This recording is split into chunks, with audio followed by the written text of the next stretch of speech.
এখন সব অদ্ভুত অদ্ভুত ঘটনা ঘটছে। যেমন গরমকালে শীতকালের সোয়েটার খুঁজতেছেন জুনায়েদ আহমেদ পলক।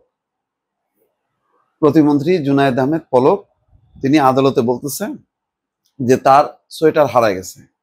জেলের যে তত্ত্বাবধায়ক বলতেছে এটা একটা উদ্ভট কথা।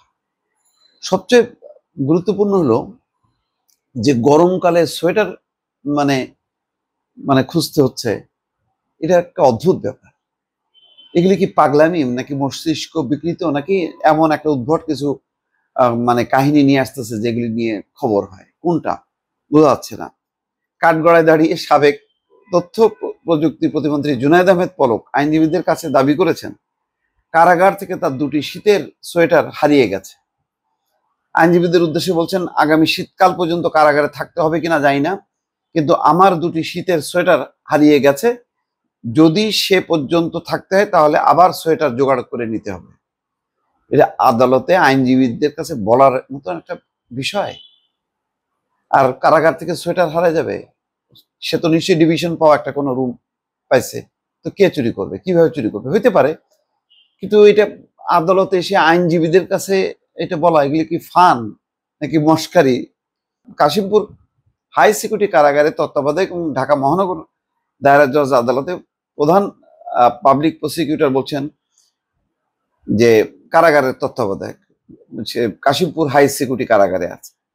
জুনায়েদ আহমেদ পলকের এই কথাগুলো একেবারে ভিত্তিহীন। তিনি আলোচনায় থাকার জন্য এসব বানোয়াট কথা বলছেন। আমি দেখলাম যে বেশ যাইতে যেতে হাসতেছে।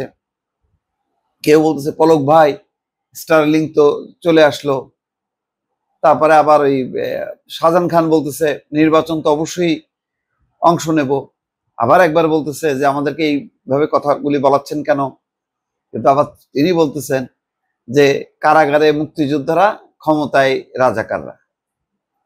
মানে এদের হলো মানে ওই মুক্তিযোদ্ধা রাজাকার, এর বাইরে এদের আর কোনো কিছু নাই। এইভাবে তারা বিভক্ত রাখে। যাই হোক, আজকে অবাক লাগলো যে আদালত প্রাঙ্গণে এসে এখন পুরা গরমকাল, মানে শীতের সোয়েটার খুঁজতেছে জুনায়েদ আহমেদ পলক।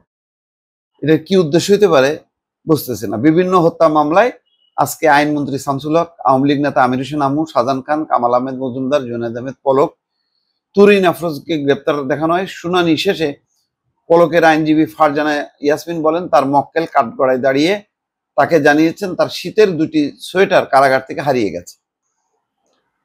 10টা 20 মিনিটে জুনায়েদ আহমেদ পলক সিএমএম আদালতে বারান্দায় আনা হয়। তখন একজন সংবাদকর্মী তার কাছে জানতে চান, পলক ভাই আপনি আন্তর্জাতিক অপরাধ ট্রাইব্যুনালে গতকাল 2 হাত এক করে কি বোঝাতে চেয়েছেন? এ সময় পলক হেসে ঘাড় দুদিকে ঘোরান। কাঠগড়ায় নেওয়ার পর পলকের হেলমেট ও এক হাতের হাত পা খুলে দেওয়া হয়। পলকের ডান পাশে ছিলেন আনিসুল হক, মানে আইনমন্ত্রী।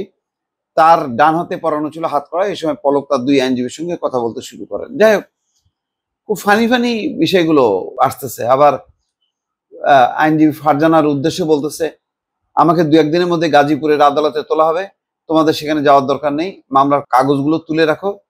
নারায়ণগঞ্জের আদালতেও তোমরা যেও না, সেখানে অনেক বেশি সিন ক্রিয়েট হয়।